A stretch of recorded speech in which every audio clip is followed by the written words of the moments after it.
James chapter 2 begins with the apostle imploring the new believers from Jerusalem not to take on the attitudes and the values of society around them. In those days, it was much more likely that you were going to be poor because the wealthy were few and far between.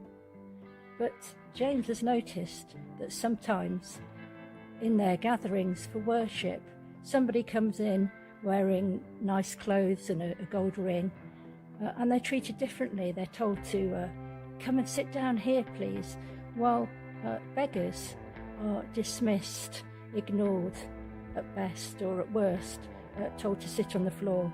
Or talks about the way that God honours the poor, the way that God has a special place in his heart for the poor.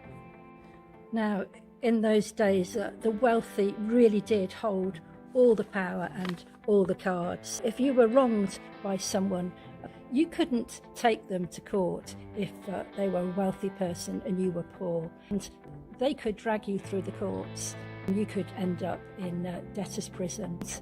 James reminds them of this, that it is the rich people who are persecuting them, who are giving them such a hard time.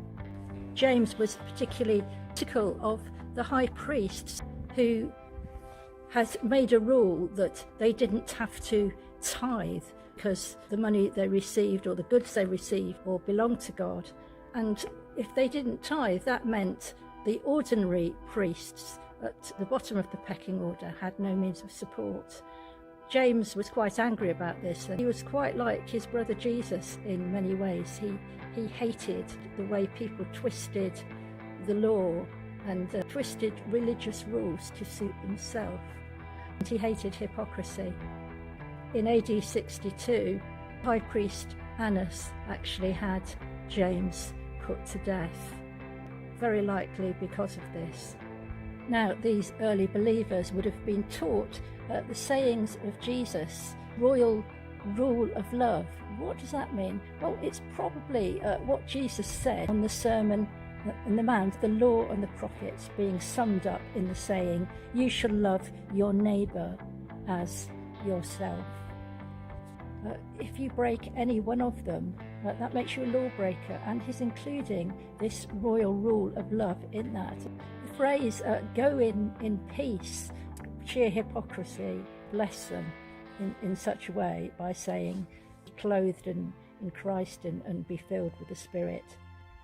Hospitality was integral to Jewish thought. In the law of Moses, if somebody had loaned some money from you or goods from you, you could take their cloak as collateral, but only in daylight hours. The minute it turned to twilight, you had to return that cloak, because otherwise that poor neighbour might die of exposure from the cold. He would need that cloak to keep him warm at night. Well, 2,000 years later, and it still applies, doesn't it? Often those who are struggling are supposed to be shiftless and undeserving, that they've brought their problems upon themselves. It would be nice to say that those attitudes don't exist in the church, but that wouldn't be true, would it? I wonder what James, the brother of Jesus, would say if he was invited to be our next keynote speaker. Would we be offended? Would he be invited back again the following year? Well, I think there's a lot of challenging thoughts in this passage. So let's just finish with a prayer. Loving Lord, we pray for all those who have lost jobs and livelihoods and the effects of the economy.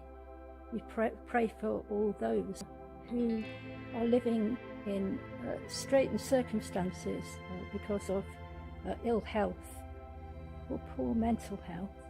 We ask for your grace and blessing for them, and we pray for your forgiveness for our own attitudes. We pray that you will fill us with the love of Jesus, that you will remind us that you have a special place in your heart for those who are poor, for those who have not enough to eat or without shelter. We pray for those who are homeless and for those who are worried about becoming homeless. We pray, God of equality, for your love, for your grace, for your generosity to spill over. We pray for big businesses and for our governments who often have such an impact on many people's lives. We pray for justice and righteousness and peace, that things will be fairer, and that as your people we will put with your compassion values of Christ rather than the values of this world. Amen.